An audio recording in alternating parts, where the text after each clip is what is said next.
હાય, આજે હું તમને બધાને એક એવી ટેકનિક કહેવા જઈ રહી છું કે જેનાથી તમારા ઘણા બધા કામો થોડા જલ્દી થતા થશે. પરંતુ એ જાણવા પહેલાં આ રીલને સેવ અને શેર જરૂર કરી લો કે જેથી તમે આને મિસ ના કરી લો. કયા કામો કરવા માટે આપણે ડીલે કરતા હોઈએ છીએ.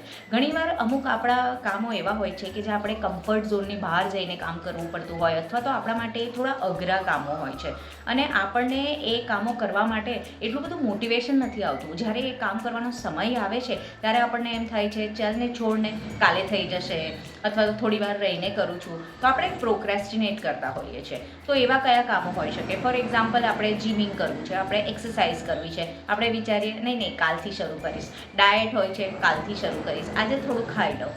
અથવા તો વહેલું ઉઠવાનું હોય. ફોર એક્ઝામ્પલ, તમે દર વખતે 6 વાગે ઉઠતા હોય અને કોઈક કારણોસર તમારે 4:30 વાગે 5 વાગે ઉઠવાનું આવે છે, અલાર્મ વાગે છે, તેમ છતાં તમે શું કરો છો? સ્નૂઝ પર મૂકીને અરે 5 મિનિટ પછી ઉઠી જાઉં છું, કંઈ ફરક નથી પડી જવાનું. પણ એ 5 મિનિટ 50 મિનિટ ક્યારે થઈ જાય છે ખબર નથી પડતી. તો આ જ બધા પ્રોબ્લેમ્સને દૂર કરવા માટે એક ટેકનિક છે. તો આ ટેકનિક છે 5 સેકન્ડ રૂલ. આમાં કરવાનું શું હોય છે? 5 to 1 રિવર્સ કાઉન્ટિંગ કરવાનું હોય છે. 5, 4, 3, 2, 1.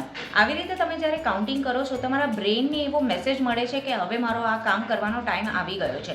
અને જ્યારે બ્રેઇન આ સંકેત મેળવે છે અને તમે ઊભા થઈને એ કામ કરવા માંડો છો, ધીરે ધીરે તમારું બ્રેઇન એ રીતે ટ્રેન થઈ જશે કે નેક્સ્ટ ટાઈમ કોઈ પણ એવું કમ્ફર્ટ ઝોનની બહાર નીકળીને કામ કરવાનું હશે ત્યારે તમારું બ્રેઇન ફટાફટ રેડી થઈ જશે અને તમે એ કામને ડીલે પણ નહીં કરશો. તો કેવી લાગી આ ટેકનિક? તમે ટ્રાય જરૂર કરજો અને મને કમેન્ટમાં જરૂર કહેજો કે આ તમને ટેકનિક કેવી લાગે. અને અગર આવા જ લાઈફ હેક્સ અને નાની નાની ટેકનિક્સ તમારે અગર શીખવી છે તો મારા પેજને જરૂર ફોલો કરી દો.